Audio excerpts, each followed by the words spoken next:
in the past. So our next speaker today is Gary St Michael Nottingham, the man standing next to me. I could say a lot about Gary. In a way, Gary is like a sort of nexus point for a lot of us in here. He's sort of been very conjunctive as well in networking a lot of us together. You've got his books down here on Sarita's stall. Fantastic, excellent books on both alchemy and magic. He networked, well, David and I got networked together through Gary as well. And I could just go on and on, but I'm very grateful Gary's here today and here to talk about Basil Valentine. So, Gary grew up on the Welsh border and became involved in a local magical coven during his early teen years and 20s. Following the conjuration of a spirit and asking it for help that manifested when he least expected it, he subsequently became involved with a group of practicing alchemists. So Gary has spent his entire life pretty much studying, practicing and helping promote the Western mystery traditions. Having organised the fabled Ludlow Esoteric Conferences 2004 to 2009, he's run occult study groups and several free workshops on various occult arts. He's also produced the Verdelay magazine and has written over 14 occult books. Many of them have been published by Avalonia, over here, as the Foundations of Practical Sorcery series. It's a fantastic book, I can't recommend that one enough. His own alchemical practice and study focuses on the works of Hollandus, Paracelsus and Valentine, and the 17th century astrology of William Lilly, Solomonic cycle of grimoires and the Holy Kabbalah. So when he's not quite gazing at fasts, reading, writing or working on a magical project, he can be found playing chess or enjoying the garden. So today he's going to talk about Basil Valentine. Please make Gary feel very welcome.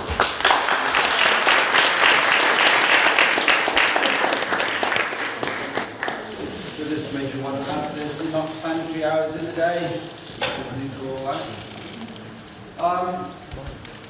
Basil Valentine. First of all, before we start,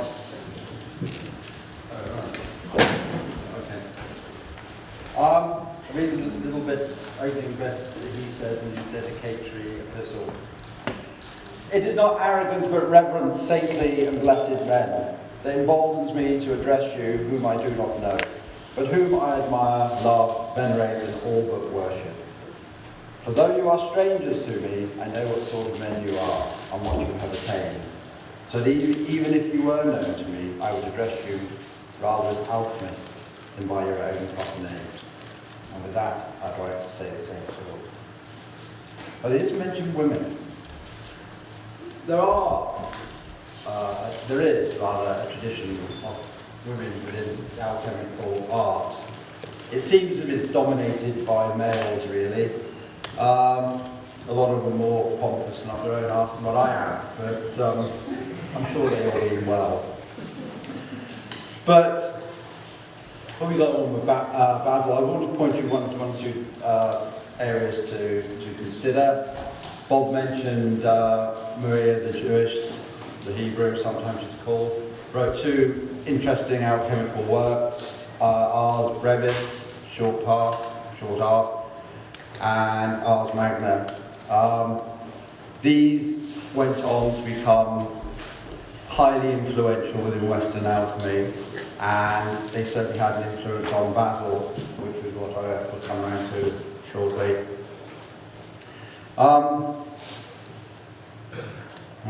Bear with me. Right, Basil Valentine and his 5 considerations. An exploration of his approach to the art.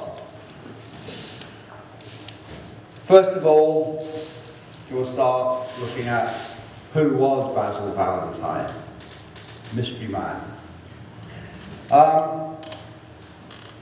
A.E. Waite, who published the Triumphal Chariot of Antony from the Latin about 100 years or so ago, although Waite is rather unfairly described by Crowley as dead weight.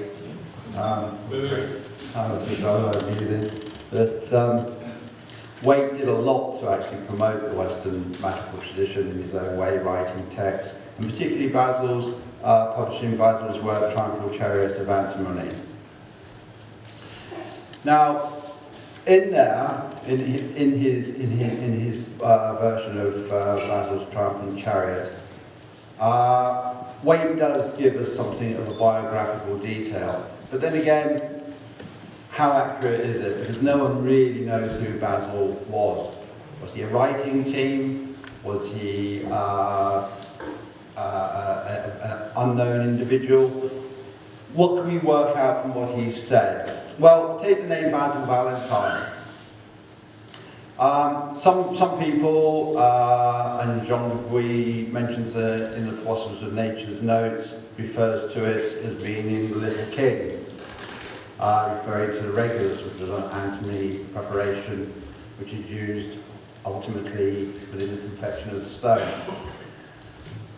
I'm of the opinion myself that somebody's taken the name Basil Valentine from the 2nd century AD Hermetic philosopher Basilides Valentinus. I'm more inclined to think that's where the name comes from myself. But I can't say that for certain, but I rather feel that's probably quite a good candidate. Basil tells us, or rather Waite tells us, quoting from Basil, that he was a monk, a Benedictine monk, near Erfurt, or Erfurt, I'm not sure how you pronounce it, went on to run the abbey and had a big interest in, obviously, alchemy. We tend to think of the church as being, shall I say, the enemy, if you like. But in many respects, there were those within the church who actually did preserve the occult arts, and alchemy being one of them. So in some sense, while you may well have one half of the church trying to destroy and root out this material, you've got the other half actually preserving it. We can see down the road here, Benedictine Abbey here at Glastonbury, where Kelly allegedly found the red powder, transmutation, and of course we just heard about Dunstan earlier on. George Ripley, Canon of Bridlington, writing in the latter half of 1400s, another Benedictine establishment that's obviously had an interest in alchemy. So, in fact, that Basil, whoever Basil was, as the story goes, is allegedly tied up with a Benedictine abbey on the continent with an alchemical tradition. It fits within the pattern that I've just laid out. Basil also tells us that, he mentions in passing, how he's been to England at some point. That made me think of it. I thought, well, what's he doing over here? How would he have got here? He's obviously a man of some means for travelling that would have been done at that time. Obviously had a reason to come here. It wasn't sort of like a stag weekend in Prague. So I'm thinking to myself, what would he have come here for? Now, of course, I'm just speculating here at this point, but I think it's good speculation, really. I'm assuming that he's got a developing alchemical interest, and if he did, where would he have gone if he'd come to England? Bridlington, perhaps? Maybe he'd come to Glastonbury. Did he sit in the Georgian Pilgrim and have a few beers or 10? I like to think so, but I can't honestly say like can anybody else. But Basil, whoever he was, and at one point there's an interesting idea about being the publisher Johann Tholden, who was big on the German Rosicrucian scene. As I say, who can say there's various candidates that pop up. Basil's book, which he noted for, The Triumphal Chariot of Antimony, is the one I've got here today, and which is the one I'm referring to. But of course, he did do the 12 keys, which we'll have a look at the first 3 keys shortly. And the Stone of the Sages. He also did wrote quite a lot of other material that's disappeared. One of the persons who seemed to have confiscated it, for want of a better way of putting it, was the alchemical queen of Sweden, Queen Christina. the material's never seen again, whether it's in some royal archive in Sweden or wherever, who can say.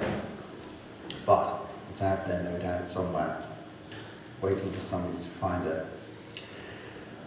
Now, Basil at the time, whoever was Basil, I mean, as I say, it could have been a writing team, could have been the individual. It doesn't really matter very much, really. It's within that Rosicrucian concept of the unknown adept, people who are capable of the art, but they're not really known. You know, they're quite sort of mysterious, really, incognito, as it were. But at the time, if we go back to Europe, when Basil's book was first published, 1604, it was a big year, 1604, for the occult scene. We had Rosicrucian, Christian Rosicrucius, and his tomb being opened in 1604, as the story tells us. Again, whether you want to believe it or not, it's not really that important in some sense. You see it as an allegory, if you like, as the opening of an occult current within Europe. 1604, everybody on the occult scene, well, not everybody, but it was quite common on the more learned esoteric scene of Europe, where everybody was fizzing about the fiery trigonon, the trine that was being formed between Saturn and Jupiter in the sky, and how it was going to initiate a new time in Europe, a new way of thinking, and all was going to be well with the world, which of course we're all still waiting for. But this is the time when the occult was having how shall I say, a good airing, if you like, amongst the intelligentsia of Europe. And we can step back a bit to mid-1400s, really, with the Medicis in Florence, which is where I feel we can start some of the story of Basil. First of all, no one actually knows when Basil was likely to have been born. Some speculation about the back end of the 1400s was the time that he was around. We'll have a look at some of the ideas about that in a moment too. But if we consider the Medici in Florence, who basically bankrolled the Renaissance, they had various agents travelling around all over the known world at the time, looking for anything of an esoteric or occult nature, amongst other things, that would have been of interest. And there's the story where the monk Pistoia turns up, riding on his donkey one Easter, and he has his big leather satchel strapped on his back, and it's a corpus hermeticum, which the Medicis had been looking for years and years and years. Knew the legend that Hermes Trismegistus had written this text, and it was out there somewhere, and they were desperate to get hold of it. So when they do, Ficino translates it, or he drops everything else to write it all up. It unleashes, basically, an occult current within Western Europe.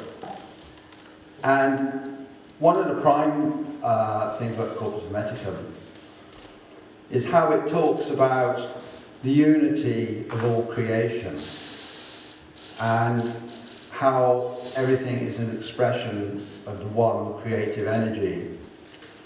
And whilst we live in a culture where we would term it God, a lot of people have an attitude problem with that, because we live in a Christian culture, and the Christian concept that we've all grown up about, with the God things, like the great bogeyman in the sky, he's going to get you if you're bad, and he's probably going to get you if you're good.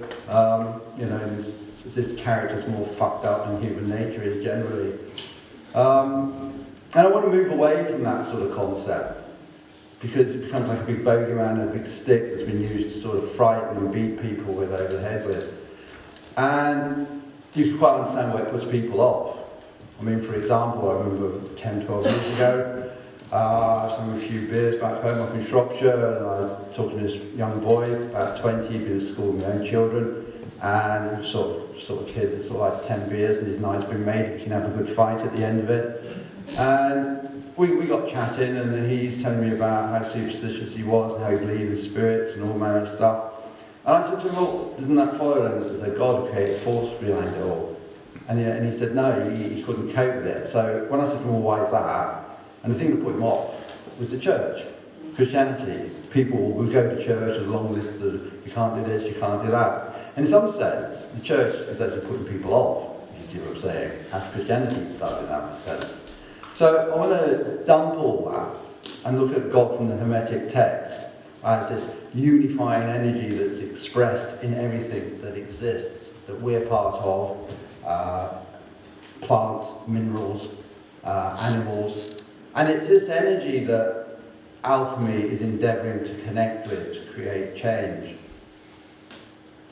So we need to sort of rethink that a little bit, really. As I say, move away from the stifling Christian straitjacket in that sense.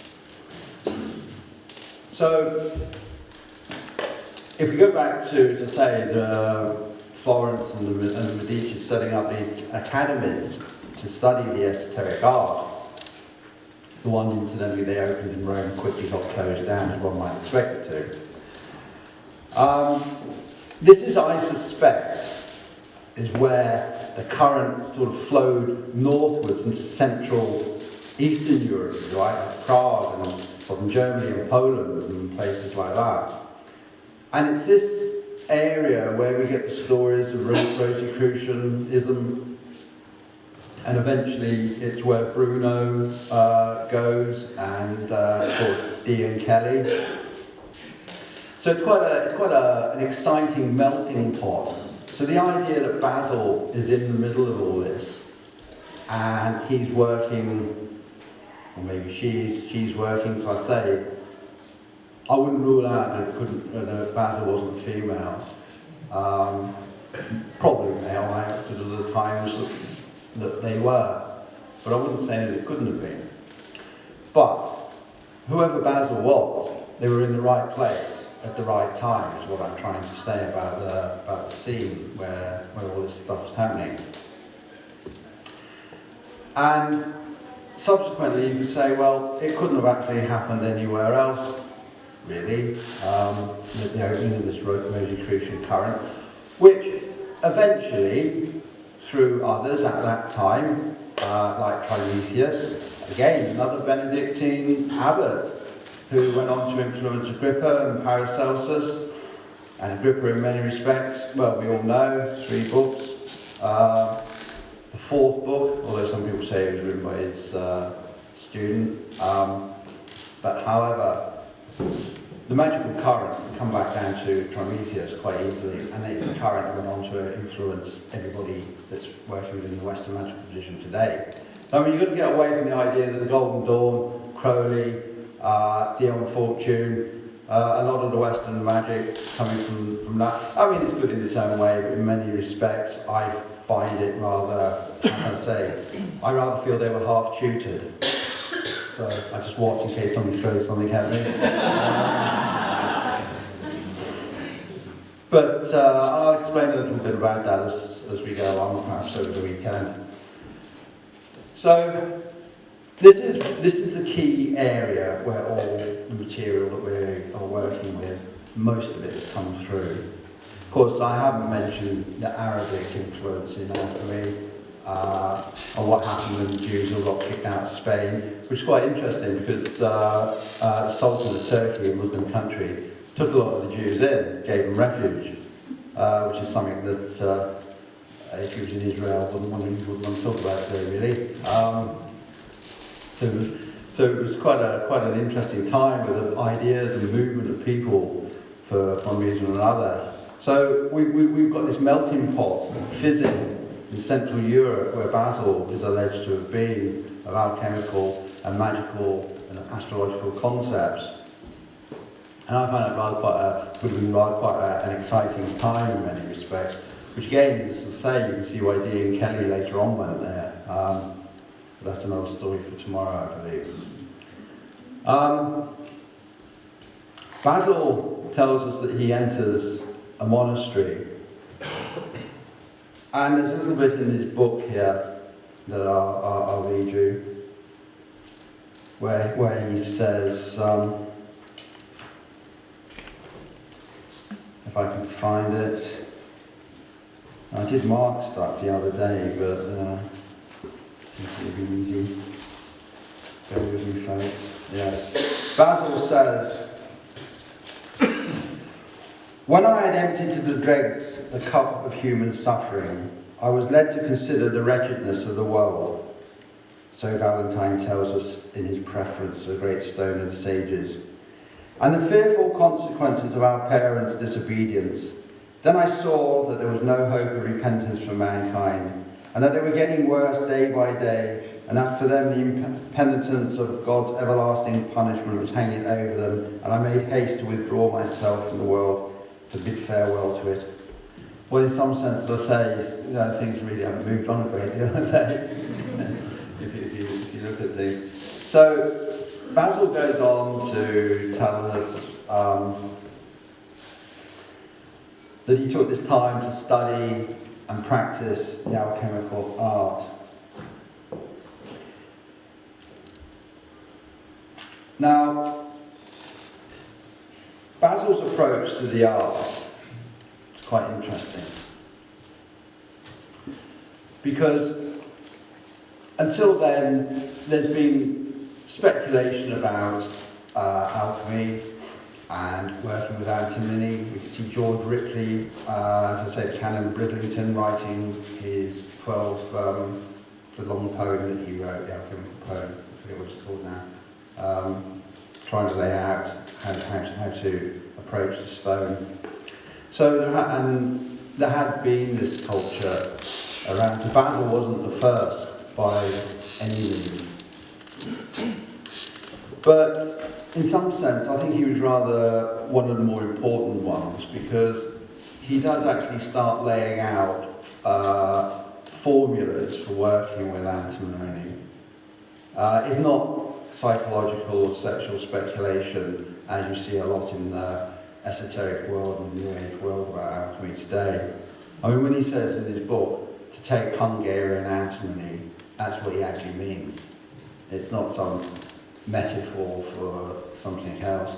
And there was an American professor of chemistry, history or something like that. I know he's on YouTube, because I did see him talking about it on there. And he'd written a couple of books about this time.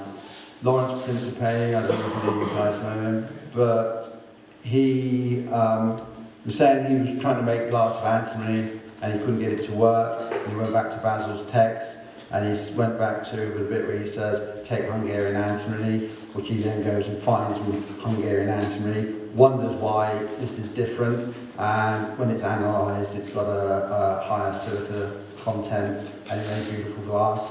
And so when you put silica in the failed antimony experiments, it all worked. So what I'm trying to say is, Basil has written a textbook here telling people what to do and how to do it. Although, in his own way, he is leaving material out of the book, as they all do. And in some sense, they will mix material up, use the same word to explain several concepts. In some sense, you've got to remember Mercurius, how tricksy, and you've got to get into the mindset and think about alchemy as an alchemist would. And he's talking in there about making the vinegar of antimony. Basically, it's preparation from rainwater and antimony, but the antimony is going to be calcined for days and days and days at a very low temperature, about 90, thereabouts, just under 100, just under boiling water. And you're driving off all the toxins like the sulphurs, and after a few days you can turn it up a bit, so you drive off all the arsenic, because you're not going to want that. And he talks about antimony being this dragon and the foul, stinking breath. And it does stink a bit when it's being roasted. Now, making of vinegar, I was going to say, he's telling you to use rainwater. Well, the first time I did it, it didn't work. the second time I thought about it, thinking like an alchemist, I thought, well, hang on a minute, let's think this through a bit. And I used water collected in a rainstorm, thunderstorm, because the thunderstorm is charging the electricity, is charging the water with the niter. And the niter is carrying the secret fire, the life. See, because alchemy would say that the air that's all around us is full of this secret fire.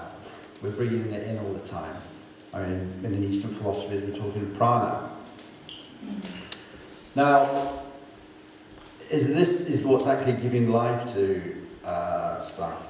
And by having it in the thunderstorm water and using that as the menstruum making vinegar, I found that it worked. Well, what happened was, and it's my own stupid fault, was that having about 300 mils of it in this flask and being rather quite pleased with myself because there's a particular smell to it, I thought I've cracked it, it's happening. And I thought, well, I've still got some more water from the thunderstorm. I thought I'll increase it. So I put some more water in, leave it for a couple of weeks with the antimony socks later, and it's going up and down, up and down, up and down. And I took the outfit for a few days. And this is where mercury gets quite tricksy. And when I had a look, the seals hadn't sealed properly and all the water had evaporated. So I'd lost it all. And I had to wait 3 years for another thunderstorm. So, you know, Mercurius will lead you on a dance through this subject. Make no mistake about that. And it's connecting with the current. It's the fact that you're getting a result that, you know, it all goes wrong. To me, it's part of the initiation into the art, because I would always remember to make sure those seals are sealed properly the next time. And you don't want too over-sealed, because I've had explosions in the past. We've had, well, in one case, pepper scattered all over the ceiling of the laboratory. You don't want to stand too close in that sense. But Mercurius, in some sense, Hermes, Mercurius becomes, how can I say, the divine player within the arts. I mean, Heliophilus, who isn't here, who you met the other day, he made this beautiful amber antimony glass. I don't need to thank you for telling the story about this, but I'm going to tell you because it proved my point, really. This is a weird thing. It's up in Shropshire. About 600 people in a little village on the world border. And you've got 2 alchemical laboratories going day and night to this. And it's like, you know, you should go the whole length of England and you wouldn't find 2 just like that in a small village. But the weird thing was, he was making antimony glass, and he went to Gloucester. Just drove off to Gloucester and forgot he'd left a furnace on. And he's down there in Gloucester and he thinks, you know, I've just remembered I've left all this stuff on. So he belts all the way back up to Shropshire, thinking that everything's burnt down. And of course, it's still chugging away. So he pours it all out, and he had this beautiful, beautiful amber glass. And we debated about whether he got all the temperature and the timing right. And Mercurius had sort of shown him the roots of it, if you see what I mean. He took you out of the ball, but he was benevolent with you. Whereas I took the eye off the ball and he wasn't where I was concerned. So, you know, things don't always work out as you might think they're going to. Always expect the unexpected is probably a good idea, because it's full of tricks and surprises. So, wait a minute. Before I go any further with Basil's considerations, I brought an example here of the green lion. The green lion, when it's properly prepared and distilled as the art demands, we collect philosophical mercury from it, which is an essential ingredient within higher alchemical work. I've got quite a lump at home, but I broke a bit off here. It's quite a waxy substance. You can get it out and fiddle around with it. Try not to steal it, I would like it back.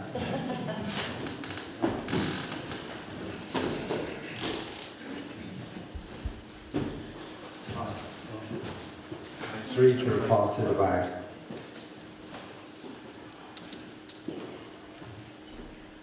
You can take it out and fiddle around with it if you want.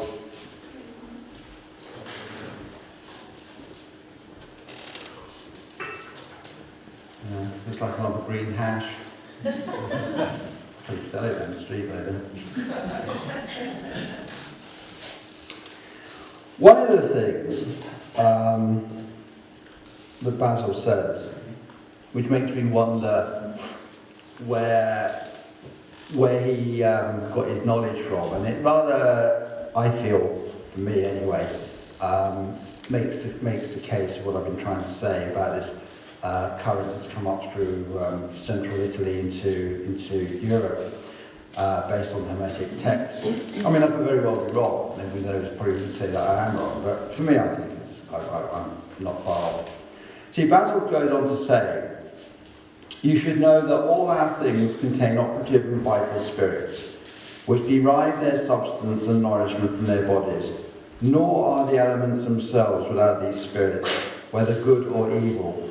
Men and animals have within them an operative and vitalizing spirit, and if it forsakes them, nothing but a dead body is left. Herbs and trees have spirits of health, else no art could turn them to medicinal use. In the same way, minerals and metals possess vitalizing spirits, which constitute their whole strength and goodness. For what has no spirit has no life or vitalizing power. Know that in antimony also there is a spirit that is its strength, which also pervades it invisibly as a magnetic property pervades the magnet. So Basil's talking about what I've tried to say, or I rather feel that he's saying what I've been trying to say, about this life force that flows through everything. So I think, where could he have got the idea from? If you go back to Corpus Hermeticum, book 4, it says in there, God is in all things as their root and the source of their being. There is nothing that has not a source, but the source itself springs from nothing but itself. It is the source of all else. In other words, it's like saying we've got this great force that, as I keep saying, flows through everything. Certainly expressed in the Hermetic text, which I quite like that. And Basil seems to have picked up on it too. And as the unfortunate says in Psychic Self-Defense, we live in the midst of invisible forces whose effects alone we perceive. We move among invisible forms whose actions we very often do not perceive at all, though we may be profoundly affected by them. And for me, that sums a lot of it up, really. So, Basil's first consideration, the invocation of God. So as I said to you earlier about moving away from this concept that we've all grown up with within the Christian culture, God as the big bogey man in the sky, and to rather consider the God thing, if you like, as this divine energy that flows through everything, as Hermetic texts would tell us. I can cope with that. I'm quite good with that. But Basil tells us that our first consideration must be prayer, which we call the invocation of God, and see that it comes not forth out of feigned lips, but is the fruit of faith and confidence. So when he's talking about prayer, what does he mean? Invoking the divine to aid with the work. Certainly. Now this opens up quite a big area, because, excuse me a moment.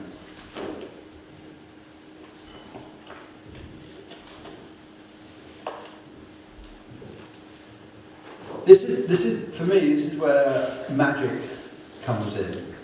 But it's all magical in many respects. Particularly, the Kabbalah, which we all know and love so well. But in many respects, working through Kabbalistic imagery, meditation, will actually get get you in the right place for this sort of work, I rather feel. Simply because the signs and the symbols of the Western magical traditions become part and parcel of your own psyche. It's already there, but you're sort of developing it and plugging into it. So that when you work with the names and the imagery, you've got an emotional connection to them. Because if you look at a lot of stuff, particularly in the Grimoire traditions of the time, they're quite Catholic. You know, there's a lot of invoking of Jesus and Mary and various other Christian deities, which is all very well if you connect with that current, but if you don't, then it's not really going to mean much to you. Whereas for me personally, I find that the Father does it for me. So I'd rather work with that. So to go back to Basil Valentine's first consideration, invocation of God. For example, if we were working, say, what should we say, rosemary, for example, the herb. It's a solar herb, so we can approach it through invoking solar energies. Therefore, we're talking Kabbalistically, shall I say, Tipper, or do we want to use hymns, solar hymns from the classical world, invocations of classical solar gods? Why not? It's all part and parcel of the current. Because the thing that isn't actually coming over a lot, and Basil doesn't tell you this, and I don't really see it anywhere else, is the importance of astrology.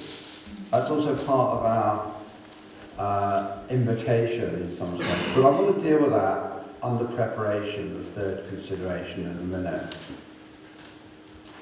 So the invocation of God is an endeavour to get the alchemist in the right state of mind, if you like, because this isn't just chemistry, although chemistry forms a big part of it. If you like, it's God chemistry, alchemy, if you see what I mean.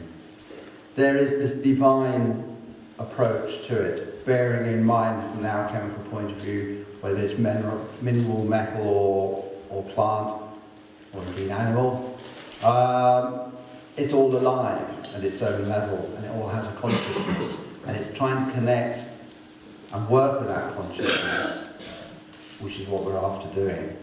It's the inner work as well as the outer work of what's happening in the flasks. So the invocation to God actually helps to put the alchemist within the right framework mentally, or should do. Basil tells us that his second consideration is the contemplation of nature.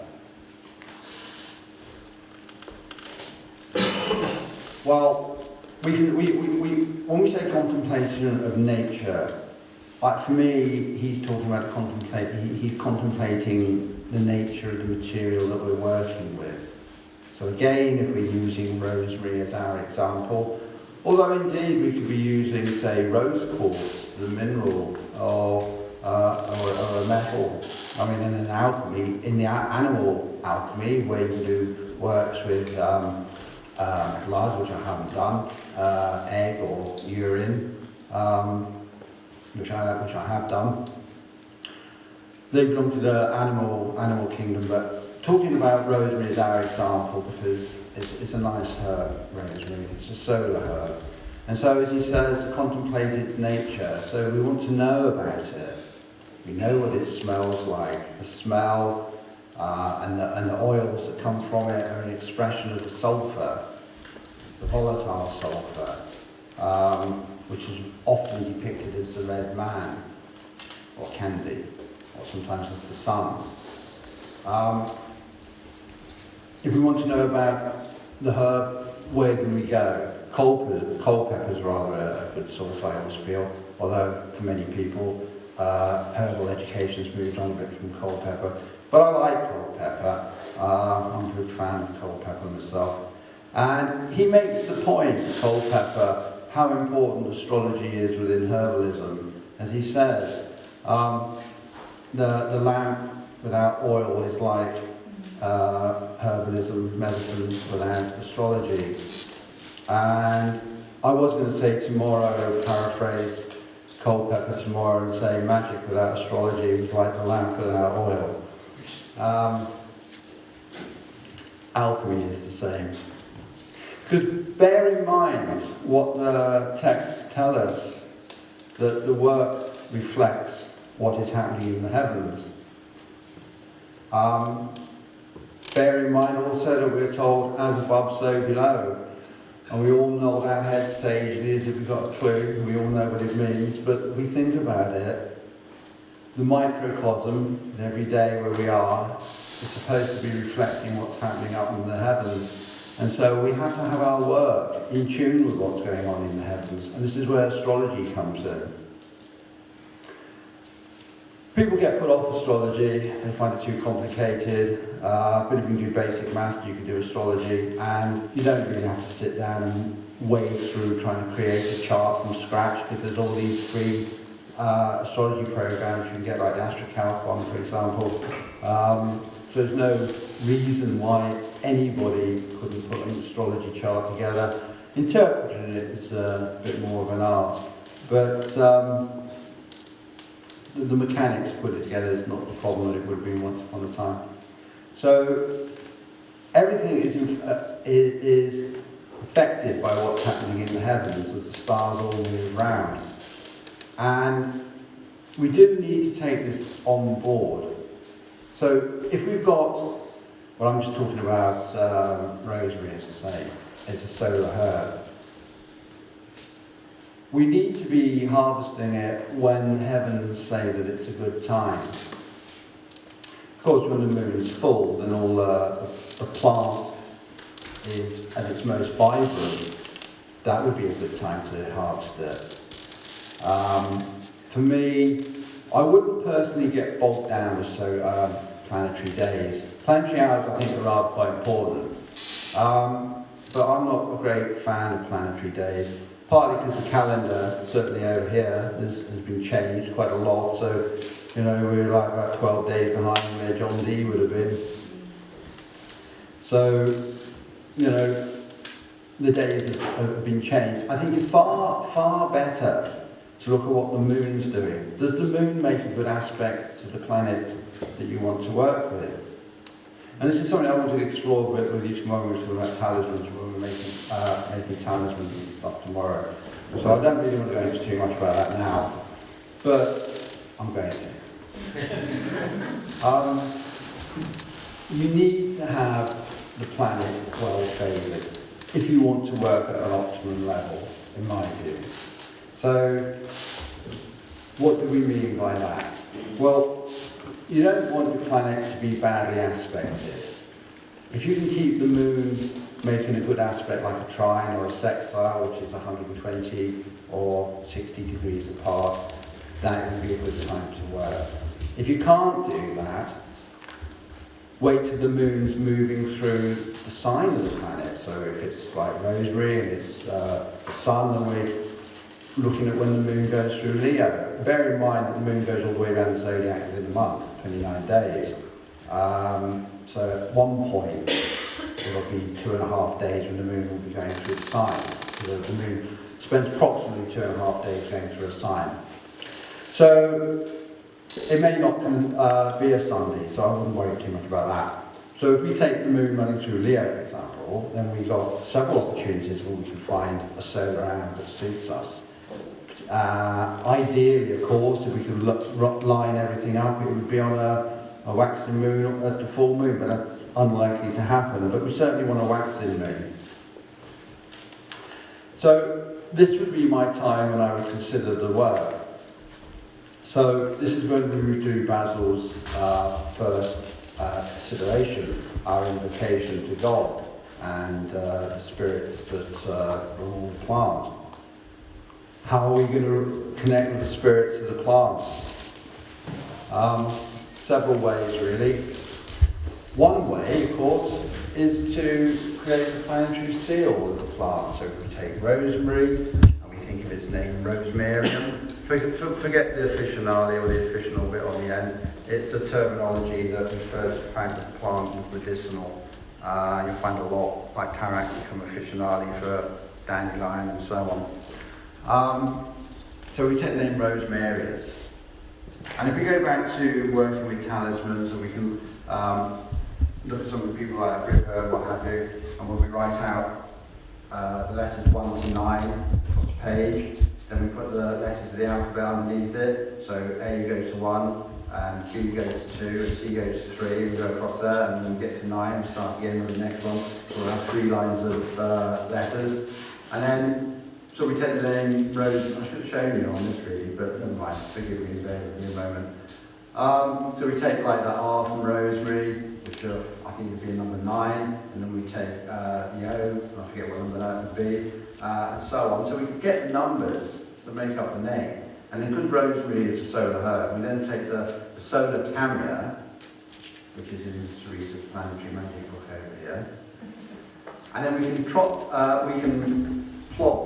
the camia sigil of the plant's name quite easily. And then we can copy that off there, and then we would have the seal of the plant. Various ways again we can work with that. I'm not suggesting you go the full route and conjure the spirit of the rosary into the triangle of art. That's an interesting idea. But we could use it as a meditation symbol.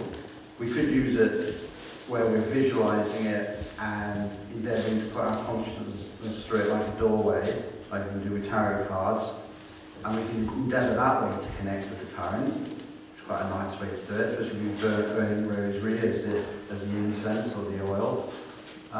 So there are various approaches to making this connection. One of them I want to read to you is from Chris Zaleski's book on herbs and magic and alchemy. I don't know if any of you, well, I think you all know it.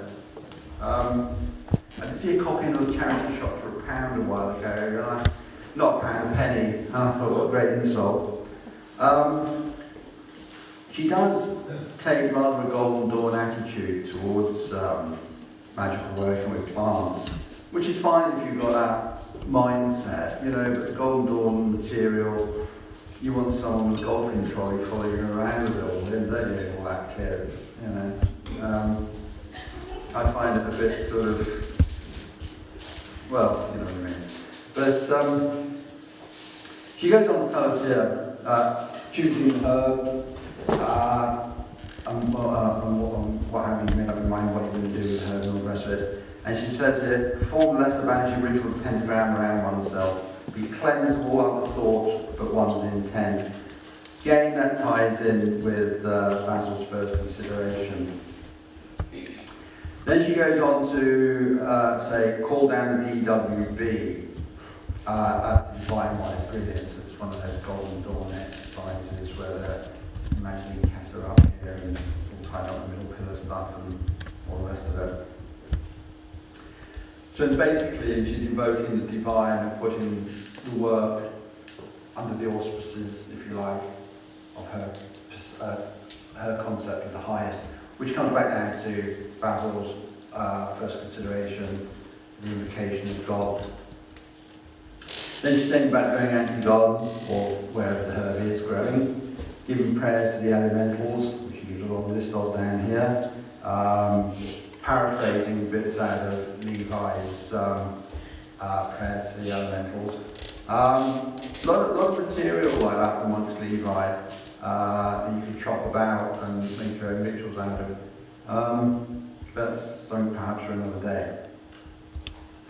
So she goes on to say to give the LBX signs, you know, all that malarkey we could do semaphore. Remain silent and contemplate the presence of the elements. Now she's telling you about being quiet and sitting quietly with the plant and to invoke the elemental of the herb.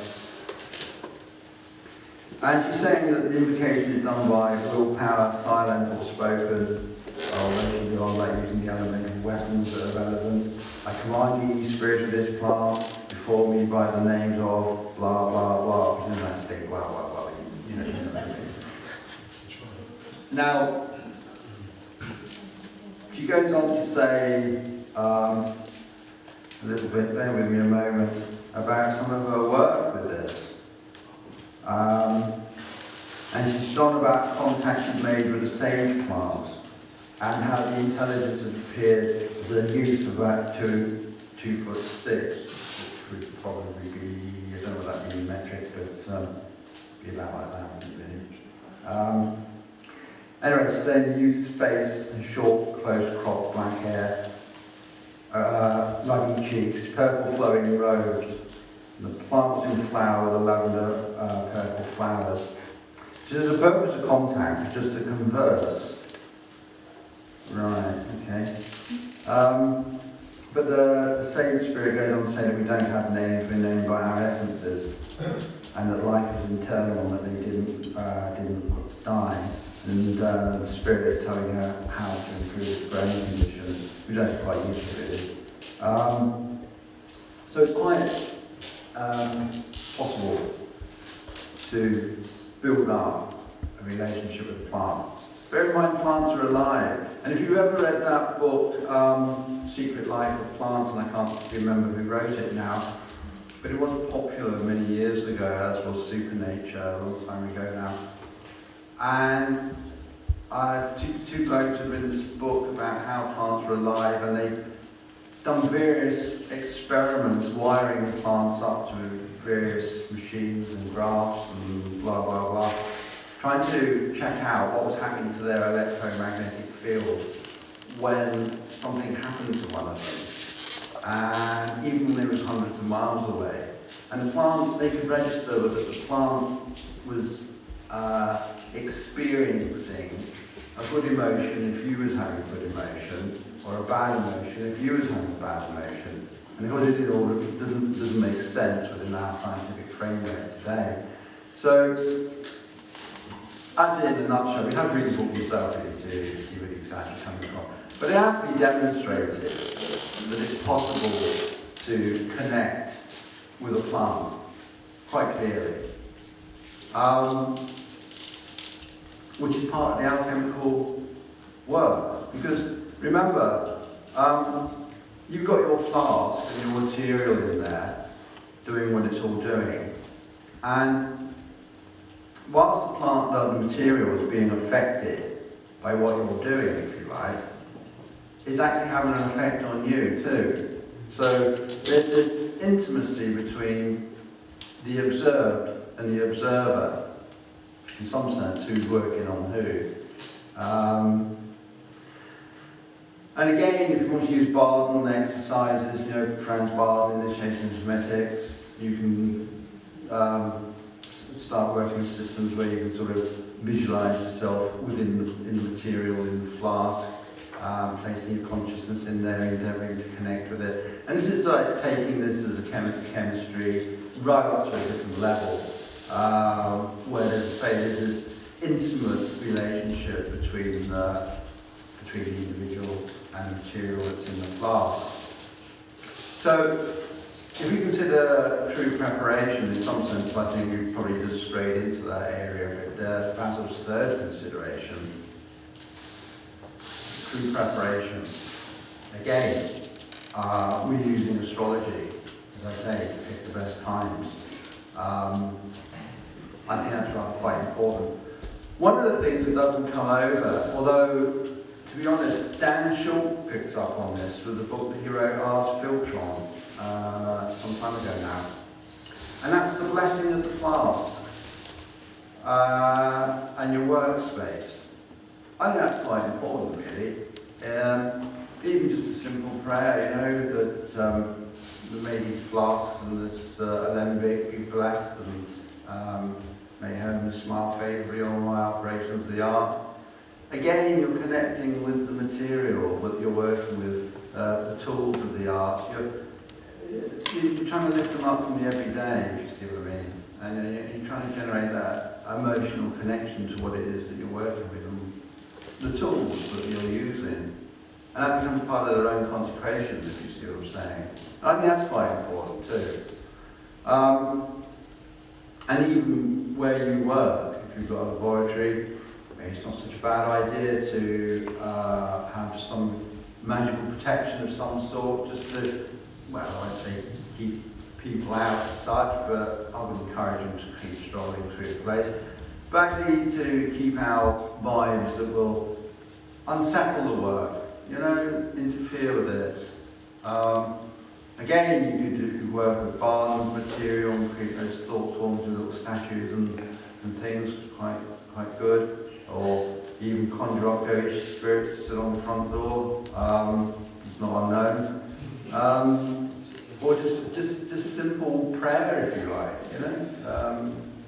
That all malignancy and hindrance be cast forth henceforth. Only good may enter herein. Something that we need to take into consideration. Basil's fourth consideration is the way of using. And how are you going to use this material? Whether you're using plant material, metals, or stone, gemstones, what have you.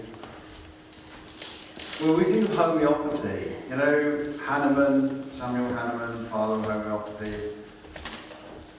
quite an outspoken individual who fell out with many of the authorities of the day, rather like Paracelsus, Culpeper, and of course Basil Valentine.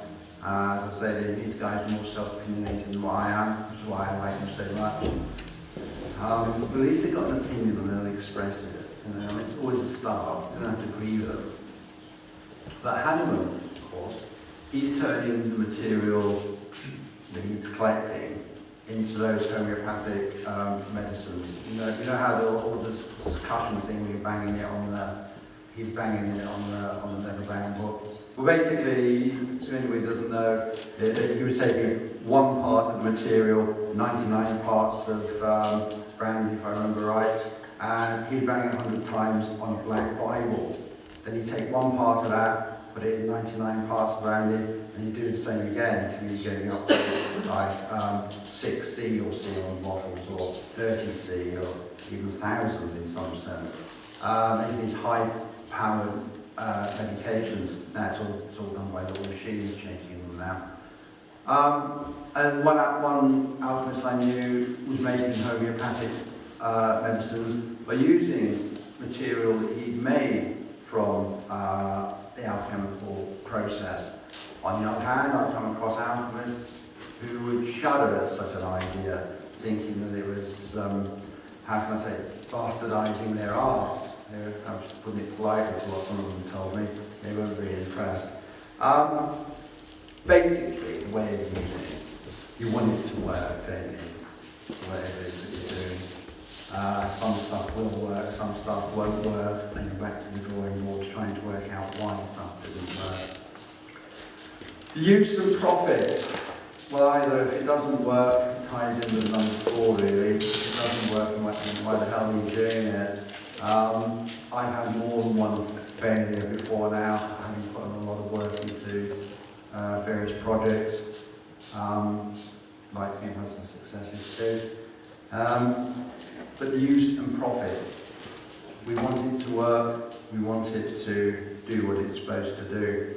I made some Barnes fluid condensers a long time ago using alchemy and astrology.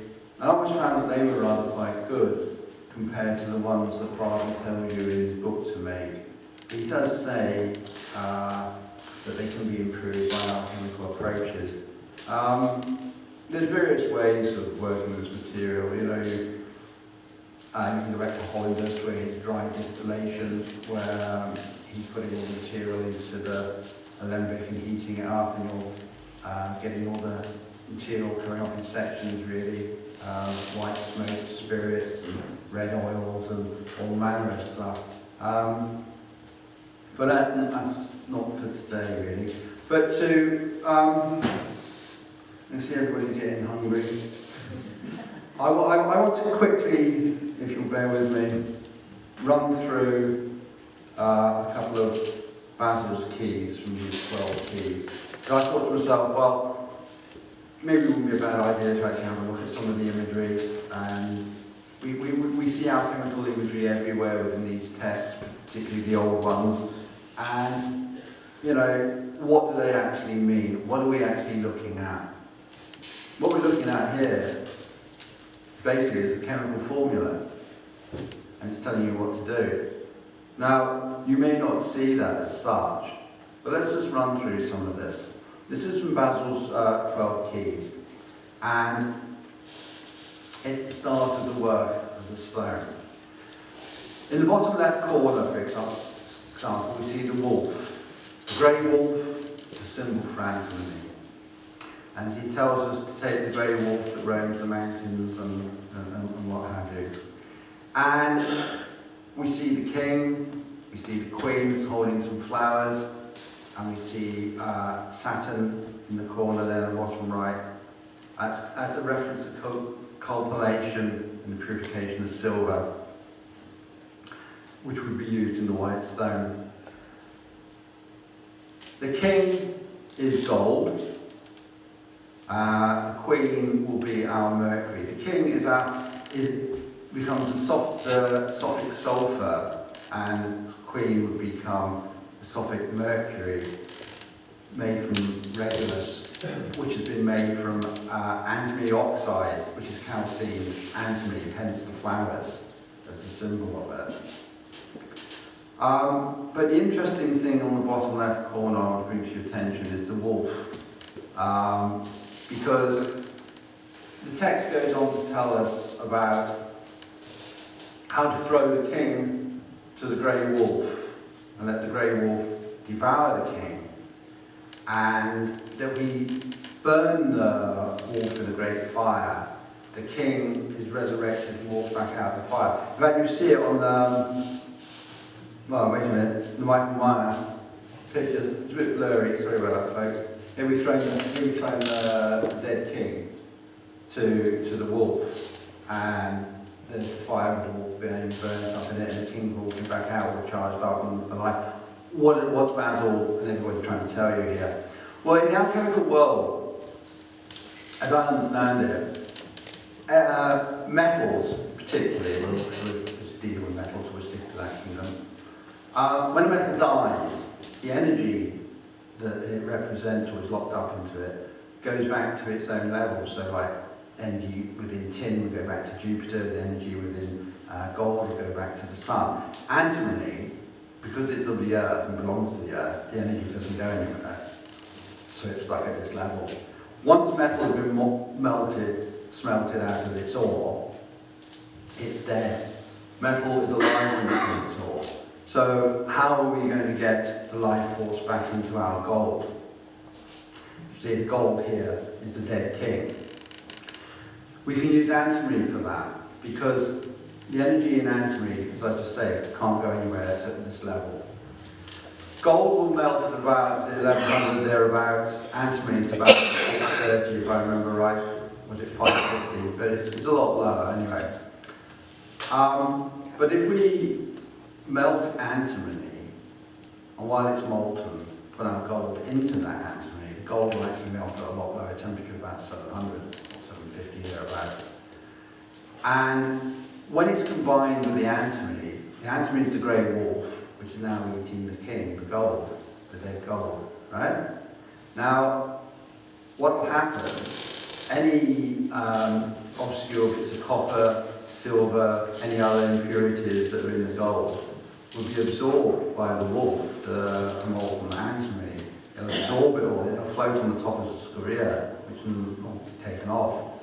The antimony itself will float to the bottom with the gold, and they'll form an amalgam at the bottom, which we can then take out, stick it in another fire, heat it up, hence the wolf being burnt up in the second fire, and we can dry the antimony off, and it'll just leave the gold behind. But the gold now is the king walking out of the fire, and it's all purified, 100% gold, and it's supercharged with the energy that was in the antimony. So that now becomes our gold, which we can work on, becomes Sophic sulfur. See what I mean? These guys were quite clever with what it was that they were trying to say. So,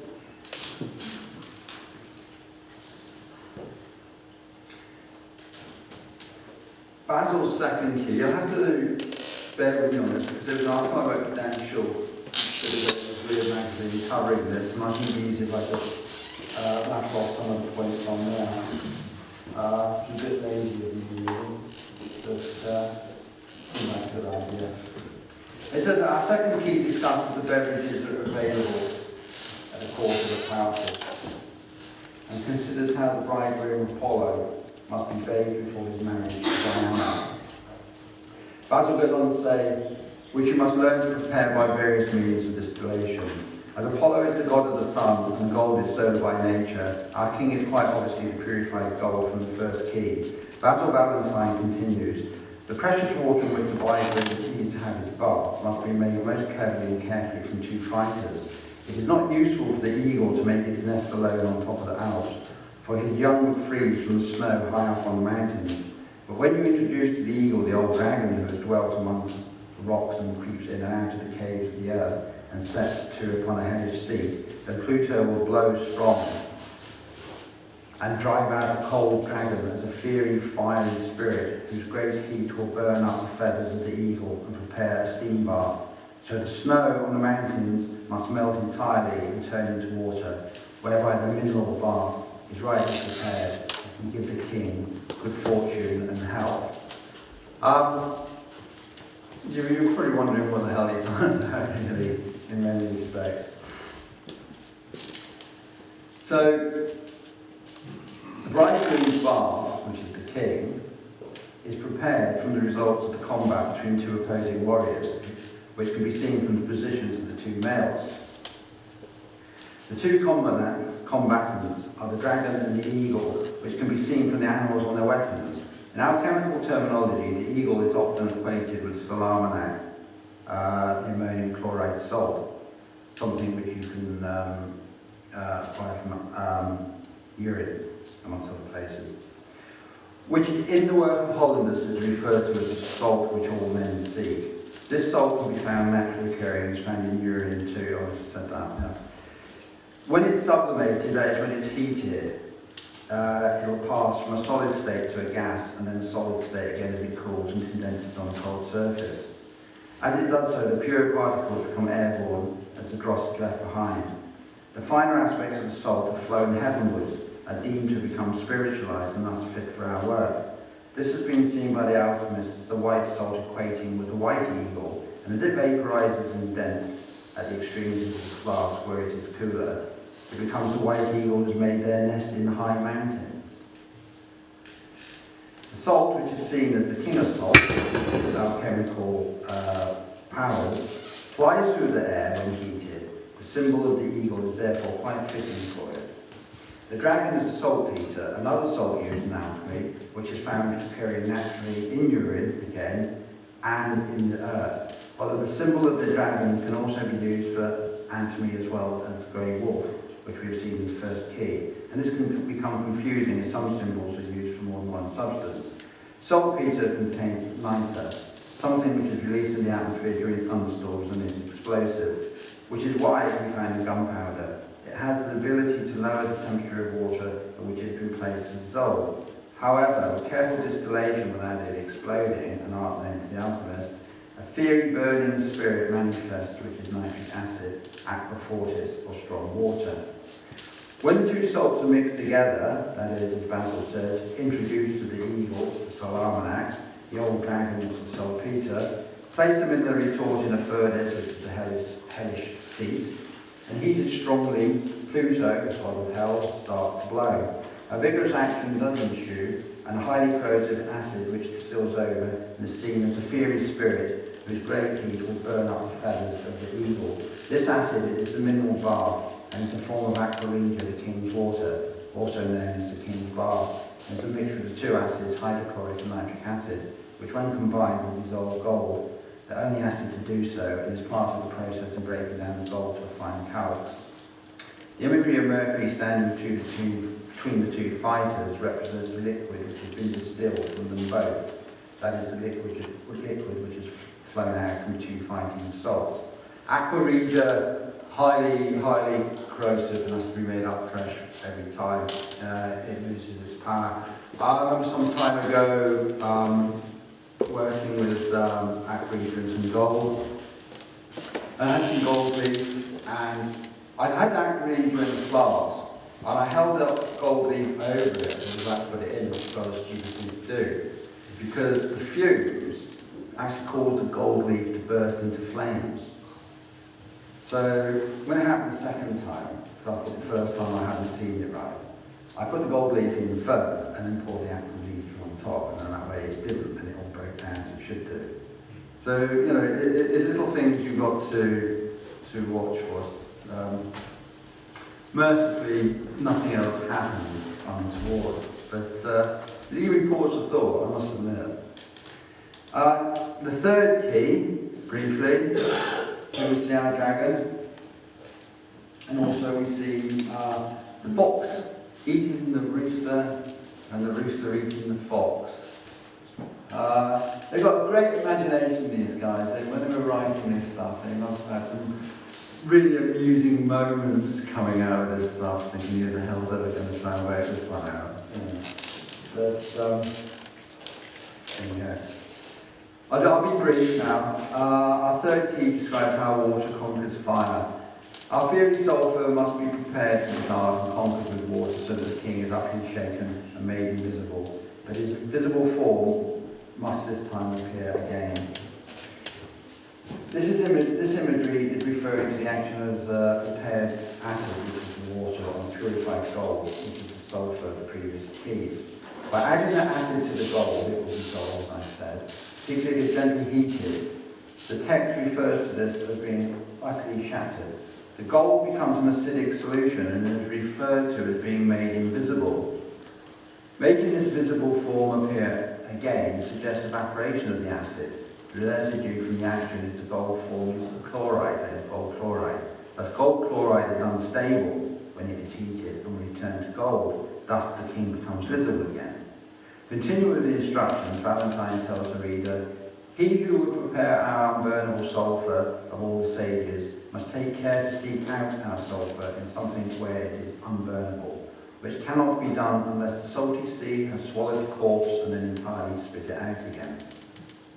The term sulphur of the sage is a name which is sometimes used to describe the philosopher's stone, and to obtain it, Valentine implies that more acid, that is salty sea, must be used to redissolve the gold. He is describing the alchemical work of coagulation, an alchemical technique which is considered to strengthen the material as it absorbs certain alchemical properties. In this work, the liquid is distilled off the substance and then it is re-induced onto it. Again, it is then redistilled, poured back over the remains. This can be done for days and is a slow operation to perform, as one may surmise. Valentine continues, then raise him up in degrees so that he far surpasses all the other stars of heaven in brightness. This is the rose of our masters, scarlet in colour and the red dragon's blood. Endow him with the flying power of a bird as much as he needs. Thus the rooster will eat the fox, be drowned in water, be made living by fire, and be eaten in return by the fox, so that life and unlife are made alike. Reminding ourselves of the third key, we can see that the red dragon in the foreground and the cockerel both eating a fox and being eaten by him. On reflection, we may see the cockerel as an emblem of the sun and therefore a symbol for gold, and as the fox is eating the cockerel, this will be an emblem representing the acid. Therefore, the gold drinks the acid, the fox eating the cockerel, and as it dissolves, it is down in water. When it is heated and the water evaporates, this is the cockerel becoming brought back to life, and is then repeated by being redissolved in fresh acid, the fox eating the cockerel again. However, the phrase, then raise him up in degrees so he far surpasses all the other stars of heaven in brightness, alludes to the operation of making the gold volatile. And as the text says, endow him with the flying power of a bird. Yet gold, being so heavy, seems an unlikely subject that can be made volatile and have the ability to fly upwards when heated. It is solid and stable in the fire, so how can it evaporate? To make the fixed volatile and the volatile fixed is often alluded to in alchemical texts, and no clear explanation of what is being referred to, nor indeed how to do it. In 1895, 300 years after Basil Valentine, science was finally able to volatilize gold, something which Valentine and his fellow alchemists had managed to do previously. Writing in the later half of the 17th century, Robert Boyle, who had studied Valentine's work, said, "I've tried the process myself and found it extremely difficult to carry out, but eventually succeeded beautifully. The key to the working is a long, low, slow perturbation of the acid upon the gold. This constant repetition forms and decomposes the gold chloride, which fills the flask with chlorine gas. The toxic gas prevents the decomposition of this unstable gold chloride, and this will allow the formation of the sublimated gold as a beautiful red, ruby red crystal, or as Valentine says, this is the rose of our master, scarlet in colour, and the red dragon's blood." Basil, whoever he was well ahead of the game, as you can see. Thank you very much.